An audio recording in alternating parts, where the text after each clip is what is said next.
Hello, my friends. Today, I want to share a powerful message with you that can radically change the way you relate to God. I'm going to talk about something you may have never considered before, the moment when God chooses not to listen to you. Now, I know this might sound strange at first. After all, the Bible teaches us that God is everywhere, that He can see and hear everything.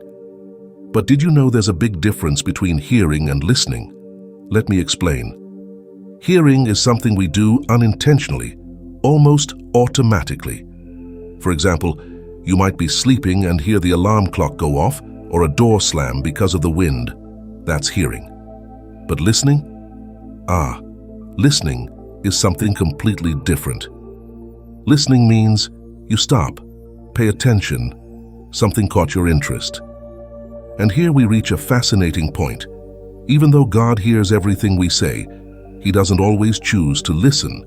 It sounds contradictory, doesn't it? But there is deep wisdom in this. To understand better, let's dive into a story Jesus told, known as the parable of the prodigal son. It's in the Gospel of Luke, chapter 15. He'll tell it to you, and I want you to imagine each scene. There was a very wealthy man with 2 sons. One day, the younger son had an idea. He asked his father to advance his inheritance. Can you imagine that? The young man was basically saying, "Dad, I don't want to wait for you to die. Give me my share now." And the father, surprisingly, agreed. What happened next? Well, that young man took all the money and left home. He was deluded, thinking he had the world in his hands. The Bible says he spent it all on the wrong things: parties, drinks, a life of excess. But, as always happens, the money ran out. And not just that, a terrible famine struck that region. The young man found himself in a desperate situation. He, who once swam in wealth, now had nothing to eat. He ended up having to work feeding pigs, something extremely degrading for a Jew, and even wished he could eat the pig's food. It was at this moment, at rock bottom, that he had an epiphany. He remembered his father, his home. He thought, how many of my father's hired servants have food to spare, and here I am, starving to death. And then, he made a courageous decision. He would go back home. Now put yourself in his place for a moment. Imagine the shame, the fear, the anxiety during that walk back. He rehearsed what he would say. "Father, I have sinned against heaven and against you. I am no longer worthy to be called your son. Make me like one of your hired servants." But something incredible happened. While he was still a long way off, his father saw him. And what did the father do? He ran. Imagine the scene. A respectable man, probably already old, running down the road, his robes flapping in the wind. He didn't wait for his son to arrive. No, he ran to meet him. The son, seeing this, must have thought, "Great, now I'm going to hear it. He's going to scold me. He's going to send me away." But no. The father embraced him, kissed him. Tears of joy streamed down his face. The son, still stunned, began his rehearsed speech. "Father, I have sinned against heaven and against you. I am no longer worthy." But the father didn't even let him finish. He turned to the servants and said, "Quick, bring the best robe and put it on him. Put a ring on his finger and sandals on his feet.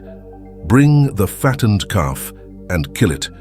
Let's have a feast and celebrate. For this son of mine was dead and is alive again. He was lost and is found." This story, my friend, reveals something profound about the heart of God. Many times, when we make mistakes, when we sin, we approach God like that son, full of guilt, of shame. We start listing our mistakes. "Father, I am so flawed. I am a sinner. I messed up again. I don't even know how you can keep loving me after everything I've done." But you know what happens? God is hearing, but He chooses not to listen to those words of self-condemnation. Why? Because He already knows you are not worthy of His love and mercy. And here is the most amazing part. He loves you regardless of what you've done or failed to do. The Bible tells us that we have been justified. This means we can now walk with God because Jesus paid the debt for our sins by dying on the cross in our place. You don't need to keep justifying yourself, trying to convince God to forgive you. He has already ignored all that. So, if you want the Lord to really listen to you, approach Him with a language of faith. Say, "Father, I believe your mercy is greater than my mistakes. That's why I thank you for not using my past against me and for forgiving my sins. My brother, my sister, don't go through life beating yourself up, always thinking about your mistakes and failures. I know you may have committed shameful sins, things you would be very ashamed of if someone found out.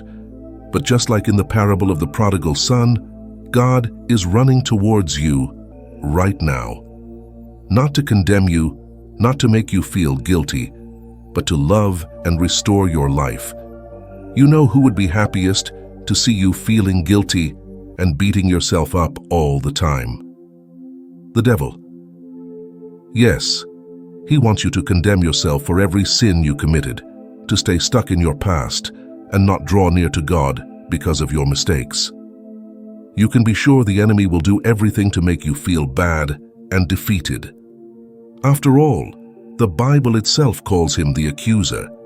He will remind you of everything you did wrong over the years.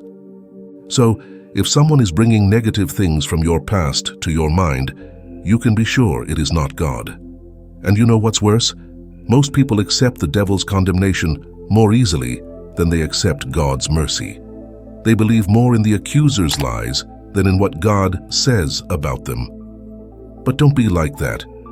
When you make a mistake, go to God and ask for forgiveness. Then move on, hold your head high. Don't keep dwelling on that situation because the Lord has already forgiven you and decided to forget that sin. And when you go back and ask for forgiveness over and over again for the same mistake, He no longer listens to you because the blood of Jesus has already paid your debt. Now, all you have to do is strive not to make the same mistakes again, so that sin does not enslave you and cool your spiritual life. And there is something very important we should learn from the story of the prodigal son. One of the reasons he decided to return home was that he knew who he was. He knew which family he belonged to. In the same way, when you understand that you are a child of the Most High God, you will no longer feel condemned, guilty, or defeated. That's why the Bible says, "For those who are led by the Spirit of God are the children of God." The Spirit you received does not make you slaves, so that you live in fear again. Rather, the Spirit you received brought about your adoption to sonship. And by Him we cry, "Abba, Father."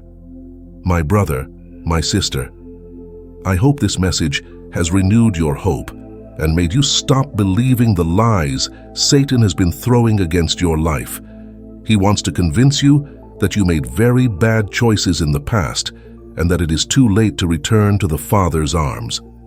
But remember, God does not act according to our guilt. He acts according to our faith. So, move forward and don't look back. Now, I want to pray for you, especially for you who still feel guilty for sinning in a shameful way, even knowing God's word, even knowing it was wrong.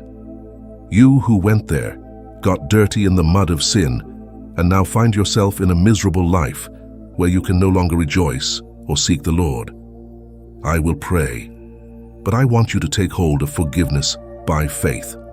Remember, you don't deserve anything, but Jesus died on the cross precisely for that reason, because you are a sinner. Close your eyes and pray with me. Lord, my God, my Father, I come into your presence now to intercede for my brothers and sisters. Oh God, may you have mercy on each one of us.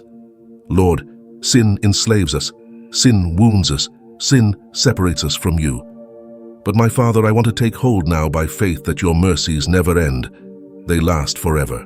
You sent your Son Jesus to die on the cross precisely because I am flawed, I am a sinner, and I would be condemned if it were not for you. Therefore, my Father, I praise you, because your love is embracing us now, cleansing us of all guilt, of all the dirt of sin.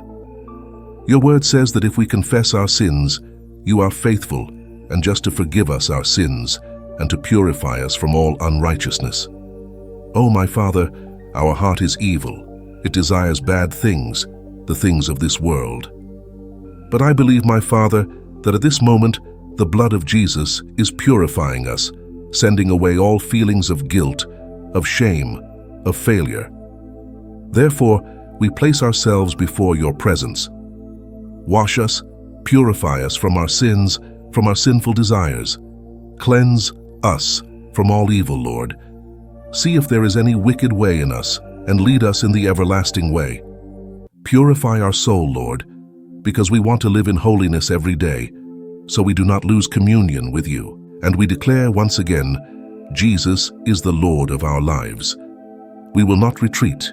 We will not go back. We will be saved on that last day when we leave this earth. And we want to be ready for the great day of the rapture when we will meet Christ forever. Hallelujah. The Lord renews our strength, renews our faith, and we cancel every work of the devil against our lives, every thought of suicide, of depression, of condemnation. We take hold of what Jesus did for us on the cross. In Jesus' name, I pray and thank you. Amen. Glory to God, my dear brother, my dear sister. If this message touched your heart, share it with your friends and family. Always remember, God's love for you is greater than any mistake you have made or could make. He is always open-armed, waiting to embrace you and restore your life. Don't let guilt and shame keep you away from Him. Run to the Father's arms. He is waiting for you. May God bless you abundantly. See you next time.